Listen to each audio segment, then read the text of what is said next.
Hello dear student, I am Mr. Balaji Ingre. I welcome you on my YouTube channel. Dear students, today we are going to learn the remaining part of our novel. The name of the novel is To Sir With Love, is written by E.R. Braithwaite. Dear student, we know that this is an autobiographical novel. This novel is based upon the true events of our narrator's E.R. Braithwaite's life. So, today we are going to learn the remaining part of this novel, theme of the novel. Today we are going to discuss about theme of the novel. Let's go to theme. Theme of the novel: students-teacher relationship, prejudice and racism are the major themes of the novel. आता theme म्हणजे नॉवेलची मध्यवर्ती कल्पना. आता ही मध्यवर्ती कल्पना यांनी 3 भागामध्ये सांगली आहे, 3 पार्ट पाहिलेले आहेत. म्हणजे first is a students teacher relationship, second is a prejudice and third is a racism. तर student teacher relationship, we know that at the beginning there is not good relationship between teacher and student. E.R. Braithwaite and his wife student, their relationship are not very good because this white student torture our narrator, ridiculed him, bullied him, and teacher E.R. Braithwaite says his students are very ill-mannered. They are not arrogant. They are very arrogant and not respect to their teacher. अशा प्रकारे विद्यार्थ्यांना त्यांच्या टीचरबद्दल प्रेम नव्हतं, आपुलकी नव्हती. ते त्यांना त्रास देत होते, उपहास करत होते त्यांचा. Second aspect is prejudice. Prejudice म्हणजे पूर्वग्रह दूषित. पूर्वग्रह दूषितपणा काय होता? Because at that time in Britain there is a racial discrimination. White people says that black people are from out of the city, out of the country, they are not our. White people gives they don't give the respect to this black people. White people says black are inferior, they are not ours. And the third part is racism, वंशवाद. आणि त्या वंशवादामुळं या काळ्या लोकांना, कृष्णवर्णीय लोकांना दुय्यम स्थान दिलं जायचं. अशा ह्या 3 मेजर थीम्स याच्यामधल्या आहेत किंवा 3 आस्पेक्ट्स आहेत. 3 पार्टमध्ये थीम सांगलेली आहे. E.R. Braithwaite gets a job of a teacher in a rather rough and notorious school. पहा, सुरुवातीला आपल्याला माहीत आहे E.R. Braithwaite हे इंजिनियर होते. त्यांनी रिस्पेक्टफुली ब्रिटिश एअरफोर्समध्ये काम केलं होतं, परंतु युद्धाच्या नंतर त्यांना जॉब नव्हता आणि त्यांना कोणीही जॉब द्यायला तयार नव्हतं. परंतु त्यांनी सरते शेवटी काय झालं होतं, surprisingly he got the job in a Greensland school. परंतु ती शाळा कशी होती? रफ अँड नोटोरियस, खूप कुप्रसिद्ध अशी शाळा होती. He finds that the students belong to a background that is not suitable for learning and their overall development and progress. पहा, काय झालं होतं की या शाळामधले विद्यार्थी सुद्धा काय होते, ट्रबल मेकर विद्यार्थी होते. आणि आपल्या नॅरेटरनं पाहिलं की that the students belong to a background that is not suitable for learning. विद्यार्थी ज्या बॅकग्राऊंडमधून आलेली होती ते विद्यार्थी शिकण्यासाठी योग्य नाहीत हे त्यांना समजून चुकलं होतं. Their overall development and progress, आणि त्यांची जी शिक्षणामधला प्रोग्रेस आणि विकास होणारा होता हे सुद्धा न होण्यासारखा होता. असे हे विद्यार्थी एकदम अशा बॅकग्राऊंडमधून आलेले होते की तिथलं वातावरण शिकण्यासारखंच नव्हतं, म्हणून त्यांच्या प्रोग्रेसबद्दल ही शंका मनामध्ये येत होती. He notices that the students are in no mood to change their attitude and behaviour, आणि यांनी खूप प्रयत्न करून सुद्धा विद्यार्थी आपला मूड आणि ॲटिट्यूड चेंज करायला, त्यांचं बिहेवियर चेंज करायला तयार नव्हते. कितीही सांगलं तरी ते विद्यार्थी काय करत होते, यांना त्रास देत होते, यांच्याशी आरोगंटपणे वागत होते. अशा विद्यार्थ्यांना सुधारवणं किंवा त्यांचा प्रोग्रेस घडवून आणणं हे खूप जिकिरीचं काम होतं. Braithwaite with this novel and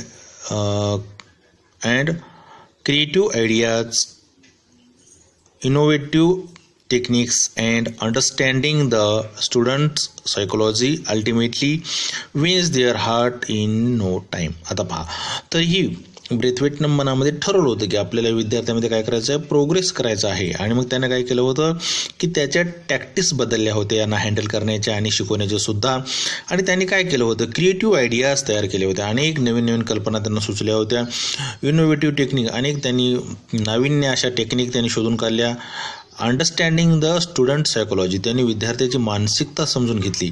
आणि अशा रीतीने ultimately wins their heart in no time, आणि विद्यार्थ्याचं त्यांनी काय केलं, हृदय जिंकलं आणि त्यांना यशाच्या मार्गाकडे नेलं.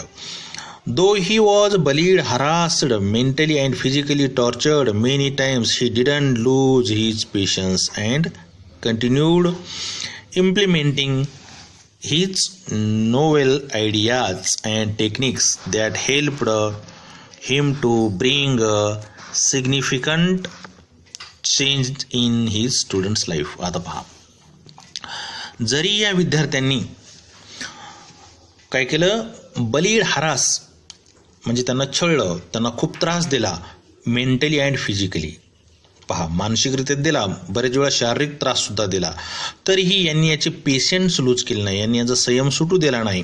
आणि कंटिन्यू यांनी काय केलं, इम्प्लिमेंटिंग म्हणजे आपल्या योजना हे राबवत राहिले, नवीन नवीन आयडिया हे राबवत राहिले, नवीन नवीन टेक्निक्सचा वापर केला आणि त्या विद्यार्थ्यांच्या जीवनामध्ये यांनी काय केलं, महत्त्वपूर्ण बदल घडवून आणला. अशा प्रकारे ब्रेथवेट यांनी आपल्या कूल, काम अँड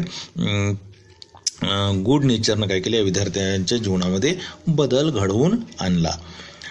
आता पहा, हे झालं स्टुडंट टीचर रिलेशनशिपमध्ये. म्हणजे आपल्या या ब्रेथवेटनी काय केलं, ब्रेथवेटनी आपल्या चांगल्या सुस्वभावामुळं जरी विद्यार्थी त्याला त्रास देत असतील तरी त्यांना काय केलं, सुधारवण्याचं काम केलं, त्यांना यशाप्रती नेऊन पोहोचवलं. आता दुसरा याच्यातला फॅक्ट आहे तर रॅसिझम. आता पहा, आपण रॅसिझम काय पाहू. आता रॅसिझम म्हणजे वंशवाद. The racism prevalent in Great Britain during the mid nineties. पहा, the time period during which to sir with love takes place is of primary significance in the novel. तर पहा, 1940च्या मध्यावधीमध्ये ग्रेट ब्रिटनमध्ये काय होतं, रॅसिझम हा खूप फोपावला होता आणि खूप रॅसिझम तिथं वंशवाद फोपावल्यामुळं काय झालं की ही जी नॉवेल लिहिली होती टू सर्व विथ लव, याच्यामध्ये जे का आहे सगळ्या गोष्टी त्याचं नॉव्हेलमध्ये त्यांनी आपल्या लेखकाने काय केले आहेत, मांडलेले आहेत. महत्त्वपूर्णरित्या वंशवादाच्या गोष्टी त्यांनी मांडलेल्या आहेत. The narrator cites repeated incidents in which he experiences the racism of wild Britons, including encounters on the bus, at job interviews, at Greensland School, when searching for housing, at a restaurant with his girlfriend and so on. आता पहा, आपल्या लेखकाला रॅसिझमचा किती त्रास सहन करावा लागला हे त्यांनी काय केलं, आपल्या या अनुभवातून त्यांनी काय केलं, आपल्या नॉव्हेलमध्ये मांडण्याचा प्रयत्न केला. आणि सगळे परिणाम आपल्या त्यांच्या नॅरेटिंग स्टाईलमध्ये किंवा नॅरेटिंग थिंकिंगमध्ये आपल्याला दिसून येतात, त्याचे फिलिंग्स आपल्याला दिसतात. Narrator cites repeated incidents. आता पहा, त्यांनी कोणकोणत्या घटनांचा काय केलं इथं उल्लेख केला आहे. He experiences the racism of white Briton. ब्रिटनमधल्या गौरवर्णीय लोकांकडून आपल्या या कृष्णवर्णीयांना किती प्रकारे त्रास सहन करावा लागला हे त्यांनी स्वतःच्या अनुभवातून मांडलेलं आहे. हे ट्रू फॅक्ट आहेत. आता पहा काय झालं, जेव्हा काय याच्यामध्ये कोणकोणत्या गोष्टीला त्रास सहन करावा, इन्क्लुडिंग एन्काउंटर्स ऑन द बसमध्ये बसताना जागेसाठी सीटसाठी यांना कृष्णवर्णीय असल्यामुळं इन्फिरियर समजलं जायचं. ॲट जॉब इंटरव्ह्यूमध्ये यांना खूप उच्च शिक्षित असून सुद्धा जॉब दिला जायचा नाही. ॲट ग्रीन्सलँड स्कूलमध्ये आपण पाहिलं आहे की white students even boys and girls also they both harasses him. When searching for housing यांना कोणी राहायला घरसुद्धा देत नव्हतं ब्लॅक कृष्णवर्णीय असल्यामुळं. At restaurant with his girlfriend and so on. एवढंच नाही तर यांच्यासोबत त्यांची मैत्रीण गर्लफ्रेंड असताना सुद्धा यांना काय केलं होतं, रेस्टॉरंटमध्ये सुद्धा बसायला किंवा तिथं थांबायला यांना जागा दिली नव्हती. म्हणजे असे अनेक असे खूप अनुभव यांनी काय केले होते, सेल्फ एक्सपिरियन्स्ड होते related to racism. At outset, Braithwaite is struck by the unexpectedness of such prejudice. He was brought up in British Guiana and he viewed himself as a British citizen, not as a black British citizen in a British colony. पहा, तर अशा प्रकारे आपल्या या ब्रेथवेटनं काय केलं, unexpected काय केले होते त्याचा अनुभव आणि त्यांचा प्रेज्युडिस होता, पूर्वग्रह दूषित होता या सगळ्या गोष्टीवर. He was brought up in British Guiana. त्यांचा जन्म ब्रिटिश गयानामध्ये झाला होता. And he viewed himself as a British citizen. ते स्वतःला ब्रिटिशमधले नागरिक असं स्वतःला समजायचे. Not as a black citizen in a British colony. आणि ते स्वतःला कृष्णवर्णीय नागरिक म्हणून या ब्रिटिश कॉलनी म्हणजे समजत नव्हते. म्हणजे बाहेरून आले आहे स्वतः असं समजत नव्हते. ते स्वतःला आपल्या ब्रिटनमधला एक मी नागरिक आहे अशा प्रतीने ब्रिटनविषयी त्यांचं मन होतं, त्यांचं मत होतं, त्यांचं ब्रिटनवर प्रेम होतं. When he served Great Britain in a Royal Air Force that gave him respect and esteem in the society. जेव्हा ते सेकंड वर्ल्ड वॉरमध्ये ब्रिटिशांच्या बाजूनं रॉयल एअर फोर्समध्ये त्यांनी काम केलं, त्यांनी नोकरी केली, एक सैनिक म्हणून होते, तेव्हा त्यांना खूप रिस्पेक्ट दिला जायचा. इस्टीम म्हणजे इथं त्याचा अर्थ त्यांना आदर, त्यांचा बहुमान हा त्यांना मिळत असे त्या काळामध्ये. सोसायटीमध्ये समाजामध्ये त्यांना आदर आणि बहुमान त्या काळामध्ये मिळत होता. The day he left the job he finds himself to be an outsider. आणि ज्या दिवशी त्यांनी त्या सैन्यामध्ये त्यांचा जॉब त्यांचा युद्ध थांबल्यामुळं संपला त्याच दिवशी त्यांना एक आउटसाइडर म्हणजे ब्रिटनच्या बाहेरचे ब्लॅक पीपल कृष्णवर्णीय म्हणून त्यांना समजलं जायचं. ब्रेथवेट्स extensive experiences and education was of no use in job interviews where he is informed that the job has already been filled or he is overqualified for it. जेव्हा एअरफोर्समधला royal एअरफोर्समध्ये job संपल्याच्या नंतर त्यांनी पुढे next जॉबसाठी search केला तेव्हा त्यांना काय अनुभव आले हे इथे मांडलेले आहेत. Braithwaite extensive experiences and education was no use in job interviews. आता या ब्रेथवेटचा खूप प्रदीर्घ असा अनुभव आणि त्यांचं भरपूर असं उच्च शिक्षित हे त्यांना जॉब मिळवून देण्यासाठी उपयोगाला पडत नव्हतं due to his black colour, कृष्णवर्णीय असल्यामुळं. Where he is informed that the job has already been filled. त्यांना सांगलं जायचं की जॉब काय झाला आहे, नोकरीच्या सगळ्या जागा इथं भरलेल्या आहेत, there is no vacancy or he is over qualified for it. आणि कधी कधी त्यांना सांगलं की तुम्ही काय आहे खूपच उच्च शिक्षित आहात, आमच्या पोस्टला एवढं शिक्षणाची काही गरज नाही, असं काही कारण सांगून त्यांना टाळलं जायचं, त्यांना रिजेक्ट केलं जायचं. This heightens Braithwaite's sense of betrayal for the British. आता बिट्रेयल म्हणजे विश्वासघात. आणि याच कारणामुळं आपल्याकडे सगळं आहे, क्वालिफिकेशन आहे, एक्सपिरियन्सेस आहे, तरीही ब्रिटिश लोक आपल्याला जॉब देत नाहीत. याच्यामुळं काय होतं, त्याच्या मनामध्ये ब्रिटिश नागरिकाबद्दल आणि ब्रिटनमधल्या लोकांबद्दल एक मोठ्या प्रमाणात काय झाला, बिट्रेल विश्वासघात त्यांच्याबद्दल निर्माण झालं आहे. खूप लोक विश्वासघाती असं त्यांचं एक फिलिंग तिथं निर्माण झाली. Interestingly, he never lashes out physically and only rarely does he do so verbally. तरीही सुद्धा आपल्या E.R. ब्रेथवेट यांनी कधीच आपल्या भावना लॅशेस म्हणजे मारहाण करणे, त्यांनी कधीच या सगळ्या गोष्टीबद्दल फिजिकली त्यांनी मारहाण केली नाही. फक्त त्यांनी आपला संताप कसा केला, शब्दामध्ये व्यक्त करून दाखवला. He exhibits patience during endurance at times and at others he described the way the rage inside him is transforming into hatred so strong that he desires to hurt those who treat him unfairly. आता पहा पुढे काय झालं की यांनी आपले इंड्युरन्स म्हणजे सहनशक्ती, यांच्यामध्ये भरपूर सहनशक्ती होती. यांनी आपला जो हेट्रेड होता, संताप होता, तर रेज म्हणजे संताप, त्यांनी कधीच बाहेर दिसू दिला नाही किंवा त्यांनी कधी फिजिकली ते त्यांनी दाखवलं नाही. त्यांनी काय केलं की ह्या लोकांसोबत ते संयमानं राहिले. जरीही लोक यांना अनफेअरली ट्रीट करत असले तरीही यांच्यासोबत त्यांनी काय केलं, संयम सहनशक्ती दाखवली.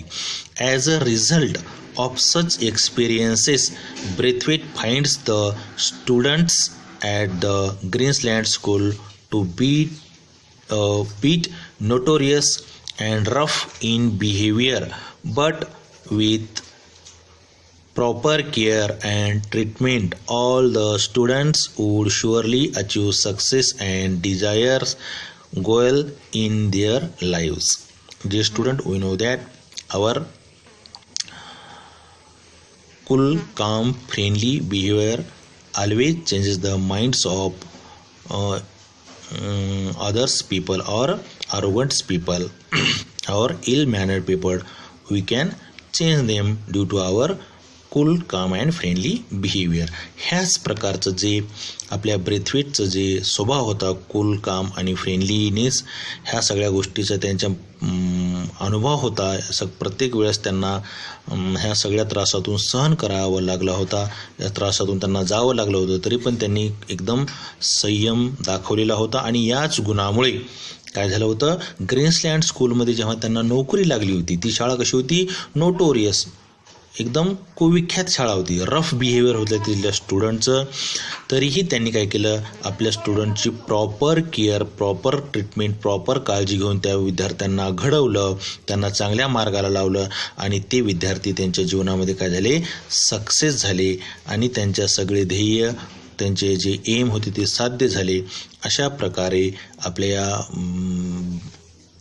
E.R. ब्रेथवेट यांनी स्वतःच्या स्वभावामुळं काय केलं होतं, तिथल्या विद्यार्थ्याला ध्येयाप्रती नेऊन पोहोचवलेलं होतं. असेही मध्यवर्ती कल्पना या नॉवेलची आहे, म्हणजे त्याला आपण थीम असं म्हणतो. आणि इथेही आपली थीम हा भाग संपला आहे. पुढचा राहिलेला भाग आपण पुढच्या पिरियडमध्ये पाहू. तुमच्या काही क्युरीज असेल तर कॉमेंट बॉक्समध्ये सांगा. अभ्यास करा. Okay, thank you.